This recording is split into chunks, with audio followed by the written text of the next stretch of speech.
So it is way late in coming. We are 7 weeks into the school year and I am finally doing a classroom tour. And I know that my room is not going to look as picture perfect as it did on day one, but I'm going to show you what I've got. A lot of you have been asking how I organize my room, what I do, because you've been moved to kindergarten. So I'm just going to take you around really quickly and just kind of show you what everything is and how we keep things organized in kindergarten. Okay, so this is standing right in my doorway. This is what you see when you walk straight into my door. And I'm just going to take you around every space and just kind of explain it as I go. So as you turn to the left in my classroom, this is where we keep our behavior chart, and this ribbon right here houses their lunch clips because they all have a number and they don't know their numbers yet, so they take their clips with them to the cafeteria, and that way they know their number when they get there. And then these things on the wall are just things that our county requires for us to keep on the wall at all times. So there's my phone and just a box of lapboards, whiteboards, and clipboards. So then this bookshelf is where we house our table caddies when we need to use markers or do group work with crayons, and underneath that bookshelf is all of our Discovery Station materials like building blocks, Play-Doh, restaurant items, Legos, just different things like that for their Discovery Stations. I also have two boxes of reading friends, reading buddies that my students read with. That one's behind the rocking chair, but those are their reading partners during their independent reading time.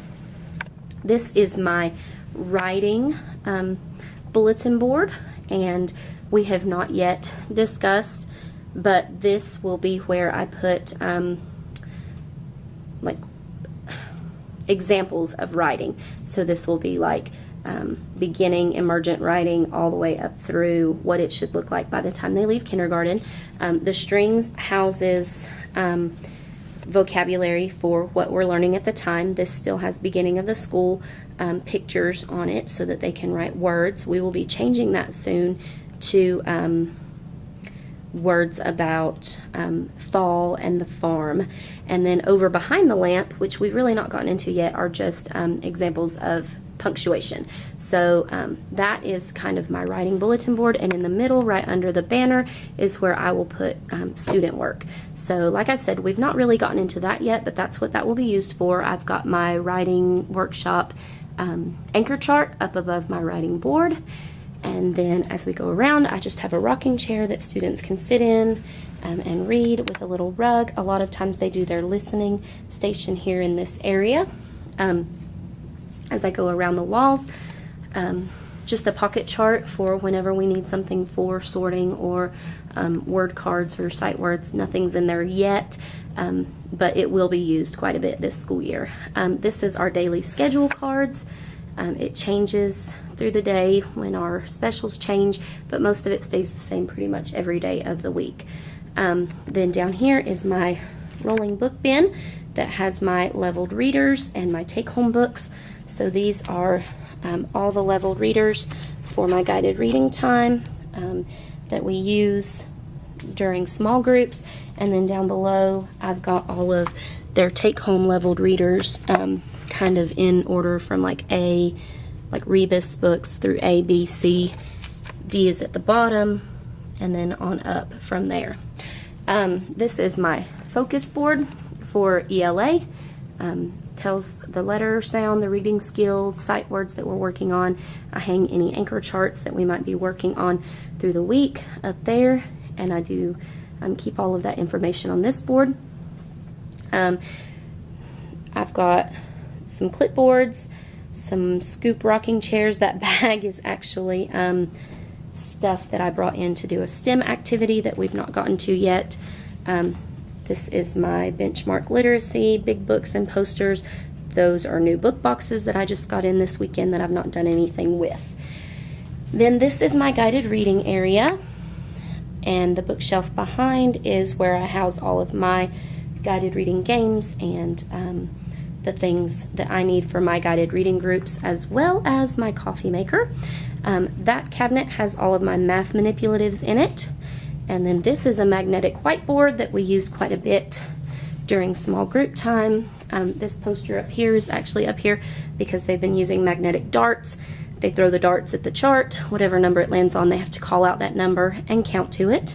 They have stools so that they can reach when they're working on the board. This is my closet, and then I've got my cabinets, the sink, and I keep my math small group boxes back here on this cabinet. That's for their daily folders. This is their turn-in basket and their mailboxes. Up here, I do my I can statements up on my cabinet walls. And then, of course, we have all of our book friends up there at the top. So that's kind of that wall. This is my assistant's table. This is where she works. And then I have 4 tables. I have a yellow table, a rainbow table because the chairs don't match, a blue table, and a red table. So down here is where we house our station stuff for literacy stations. It changes throughout the year. Right now it's got all kinds of letter practice items in the bottom. So we've got magnetic letters and sensory bins, more magnetic letters, dry erase, just different things that they can do with letter practice. We have a boys' bathroom and a girls' bathroom with a sink in the classroom. And then over here are our cubby area. So each student has a cubby. We keep their rest stuff up there, which we don't really rest all that much, but it's up there just in case we need it. I keep extra supplies over there, math books, tissues, things like that. I have 4 computers in my classroom, and they don't work half the time, so we don't use them that often, but I have them. And then I have a little reading bench right here that the students like to sit on when they do their independent reading time. So now I'm going to kind of go to the front of the room that you have not seen, and then we'll do the other area. So this is the bookshelf that houses their book boxes. In each book box, we have a reading response journal, a writing folder, a social studies and science interactive notebook, and a data folder. So that's in there right now. We will also add a math journal to that later. These are my station baskets. They get 3 choices. I'm too close. I'm sorry. I'm not very good at this. They get choices during their station time if they are at the 2 word work and phonics stations, so they can choose one of the 3 drawers, and each item in each drawer is different. So there's mini erasers, working on letter practice, letter stamps, stamping out their name. Oh, and this one is the pop letter game. It just didn't fit in the drawer. And then this is practice with actual letters and letter sounds. So each drawer is different, and once they finish one, then they're able to go to the next drawer and do something different. They've somehow got these all mixed up. Thing's not right here. Oh, there we go. So letter sorts and things like that. Then this basket is for my assistant. She works with them. This one is usually listening, but because I'm not going to be here tomorrow and the next day, I just put in letter puzzles. This is our morning calendar area where we change classroom jobs and we change the calendar every day. Then I have my smart board that was just put in this school year. I have mixed feelings about it. I always wanted one, but now half the time it doesn't work. So there's times when I love having it and other times I want to throw it out the window. So it's a love-hate relationship that I have with the smart board. I have my stage that my husband built, and I love it. My kids love it. It becomes a distraction sometimes, but you know, that's how it goes in kindergarten. I don't have my lights on right now, but around the smart board and around the outside of that board, I have the lights that go around, and they're very pretty when they're on, but I don't have them on today. This bookshelf houses books that we've read about kindness and helping others, and the kids have put other books on it as well. And then this is not normally up there, but I have that up right now because I won't be here for the next few days. These are the rules we came up with together for when I'm out for the day. This is my Big Mama chart that I use on a daily basis, and I love it. My word wall is behind there, so my word wall goes all the way across that wall. Beside the smartboard, I have my math practice standards up at the top, and then I also hang anchor charts that we've worked on up above there. And then behind that is my teacher desk, which I'm not at the desk much throughout the day. And I love it being in the corner. You guys know, if you've watched me since the beginning, that I used to have this big, humongous piece of furniture, and it was right in the middle of the floor, and I needed to get it out to make more room. So this is where we're at now. I'm in the corner, away from everything, and it's just out of the way, and I'm only there when I absolutely need to be.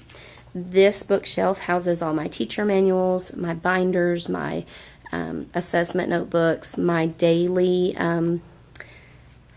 drawers that I put my classwork in for the day when I sort out my papers for the week, my printer, my light box, all that is in that bookshelf on the side of my desk.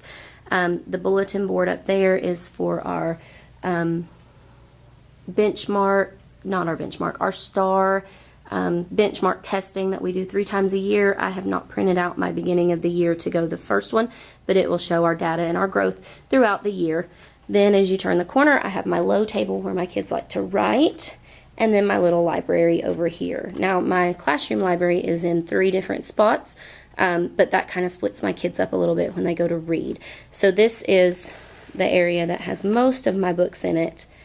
And then I also have some books at the bottom of that bookshelf, and then some books on the top of the bookshelf over by the door. So that is my classroom, and it's been 7 weeks in the making. I know I kept telling you guys I was going to get it out, and I never did. So there it is. I hope that you guys enjoyed it. I hope that maybe you got some ideas. It's not the most Pinterest looking classroom, but it works for me, and it's what I love, and my kids love it, and I've not had any complaints. So I am so sorry that it took this long to get made, and I really did mean to do one at the beginning of the year, but it just did not happen. So thank you for sticking with me and waiting for this video. If you have any questions, leave them in the comments below. If you've not subscribed, hit the subscribe button to not miss a single video, and give this video a thumbs up if you enjoyed it. I hope everybody's having a wonderful school year, and until next time, happy teaching.